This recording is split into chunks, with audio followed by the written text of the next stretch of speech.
आज power star Pawan Singh की एक नई मूवी लगी है और एक बहुत बड़ी मूवी लगी है जिसका नाम है सूर्यवंशम। सूर्यवंशम फिल्म की चर्चा जो है वो पिछले 6-7 महीने से बहुत ज़्यादा थी और इसकी शूटिंग 2023 में की गई थी।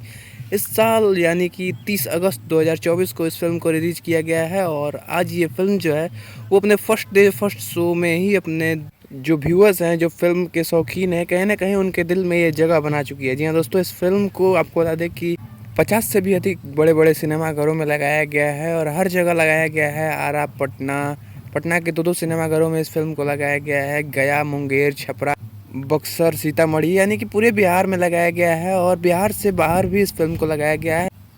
यानी कि मूवी जो है वो बिल्कुल बड़ी है। कहीं ना कहीं इतने ज़्यादा सिनेमाघरों के लिस्ट निकले हैं, इतने ज़्यादा सिनेमाघरों में ये फिल्म लगी है, तो ये तो कोई आम फिल्म नहीं है, बहुत ही बड़ी फिल्म है और हर जगह इस फिल्म को देखा जा रहा है। और आज के वीडियो में हम बात करेंगे फर्स्ट डे फर्स्ट शो के पब्लिक रिएक्शन की, कि आखिर जो लोग इस सिनेमा को देखने गए आखिर उनको ये सिनेमा कैसा लगा।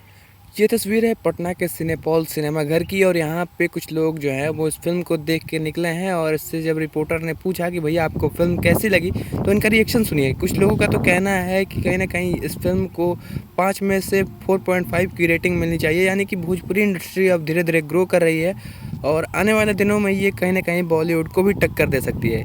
ये मेरा नहीं बल्कि इन दर्शकों का कहना है जो कि इस सिनेमा को देख के आए। आप लोग कौन सी मूवी देख के आए? सूर्यवंशम। कैसी लगी? मेरे को तो अच्छी लगी। जो कॉन्सेप्ट होता है भोजपुरी मूवीज का वो पूरा अच्छे से लगा। जो इसके अंदर एक्टर है पवन सिंह, उनकी एक्टिंग आप लोगों को कैसी लगी? अच्छी थी, मतलब वो फार्मर के रोड में और ओवरऑल एक अच्छा कैरेक्टर डिपिक्ट हुआ है। फार्मर के लुक में कैसे लग रहे हैं? अच्छे थे। अभी आप लोग कौन सी मूवी देख के आ रहे हैं? सूर्यवंशम कैसी लगी? बेहतरीन है और मतलब फार्मर का भी वो एक हमारे देश में जो हाल है वो दिखा रहे हैं और फिर क्या सोशल इश्यूज हैं और उनके खिलाफ लड़ते हैं और मतलब एक्शन भी बहुत अच्छा दिखा रखा है जैसे भोजपुरी मूवीज में हमें अक्सर मिलता है और काफ़ी एक्साइटिंग है। पवन सिंह को ना पावर स्टार बोला जाता है, तो उनके एक्शन में पावर दिख रहा है? ऑब्वियसली वो absolutely that is surely. Rate कितना करोगे आउट ऑफ 5? 4.5 दिस 4 हिट और फ्लॉप? Absolutely a hit. अच्छा, डू यू थिंक कि भोजपुरी इंडस्ट्री अब काफी ज्यादा ग्रो कर रही है? आई वुड से कि अगर एग्जीक्यूशन और अच्छा हो जाए, आई वुड रियली से कि it is absolutely one of the best industries. Bollywood को टक्कर दे पाएगी आने वाले टाइम? डेफिनेटली आई थिंक कि उससे बेटर हो पाएगी अगर एग्जीक्यूशन बॉलीवुड जैसा हो जाए हमारा। बेसिकली ये फिल्म जो है वो गांव के ऊपर बनाया गया है। गांव में जिस तरह से एक किसान का बेटा होता है, गांव में जो परिवार होता है, फैमिली होता है, घर परिवार, खेत खलिहान, जो समाज होता है, जो गांव की पॉलिटिक्स होती है, कहीं ना कहीं उसको ध्यान में रखते हुए इस फिल्म को बनाया गया है। और इस फिल्म के निर्माता प्रशांत निशांत उज्ज्वल ने पहले ही कहा था कि कहीं ना कहीं ये फिल्म जो है वो और भोजपुरी फिल्मों से हट के होने वाली है।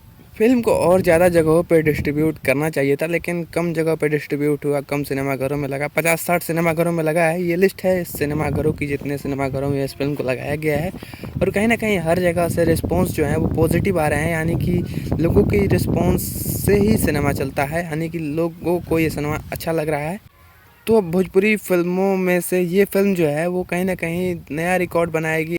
अभी तक की सबसे हाईएस्ट भोजपुरी सिनेमा जो है वो सबसे बड़ा कलेक्शन शायद 10 करोड़ तक गया था, लेकिन ये सिनेमा उसको भी पार कर सकता है। वैसे क्या आपके आसपास ये सिनेमा लगाया गया है और आप कहां से हैं? अपनी जगह कमेंट जरूर बताना। मिलते हैं अगली वीडियो में, तो तक के लिए जय हिंद, वंदे मातरम, हर हर महादेव।